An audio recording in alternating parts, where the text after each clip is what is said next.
পোনপ্ৰথমে আপোনালোকৰ যোগেদি সমূহ ৰেল কৰ্মচাৰী বন্ধুসকল বান্ধৱীসকল বাইদেউসকল আৰু মোৰ জ্যেষ্ঠসকলক এনেপ্ৰলে এমপ্লয়িজ ইউনিয়ন বঙাইগাঁও ব্ৰাঞ্চৰ তৰফৰ পৰা অশেষ ধন্যবাদ জ্ঞাপন কৰিছোঁ যে আজি এই যোৱা ডিচেম্বৰৰ 4, 5, 6 আমাৰ যি ৰিকগনাইজ ইলেকশ্যনৰ যি ইলেকশ্যন হৈ গ'ল তাত যি অভূতপূৰ্ব সঁহাৰি ৰেল শ্ৰমিকৰ তাৰ আজি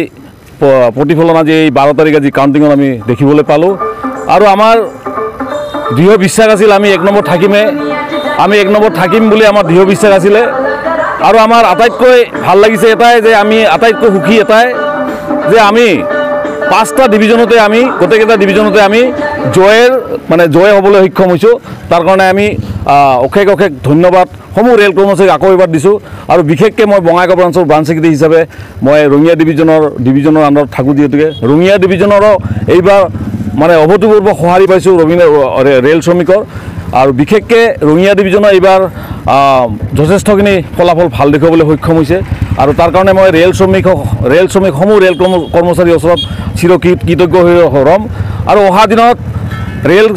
শ্ৰমিকৰ হৈ কাম কৰাৰ কাৰণে আমাক আৰু উৎসাহ আৰু উদ্দীপনা যোগালে তাৰ কাৰণে মই ৰেল কৰ্মচাৰীক পুনৰবাৰ মই ধন্যবাদ জনাইছোঁ তেওঁলোকৰ ওচৰত মানে হাতযোৰ কৰি প্ৰণিপাত জনাইছোঁ যাতে তেওঁলোকে আমাক যি আশীৰ্বাদ দিলে তেওঁলোকক কাম কৰাৰ কাৰণে যি আমাক উৎসাহ যোগালে তেওঁলোকৰ কাৰণে যাতে আমি এখন দেৱালৈ থিয় হৈ থাকিব অহা দিনত তাৰ কাৰণে আমি সমূহ ৰেল কৰ্মচাৰীৰ সংকল্পবদ্ধ এনেপ্ৰলে এমপ্লয়িজনৰ সংকল্পবদ্ধ হৈ থাকিব।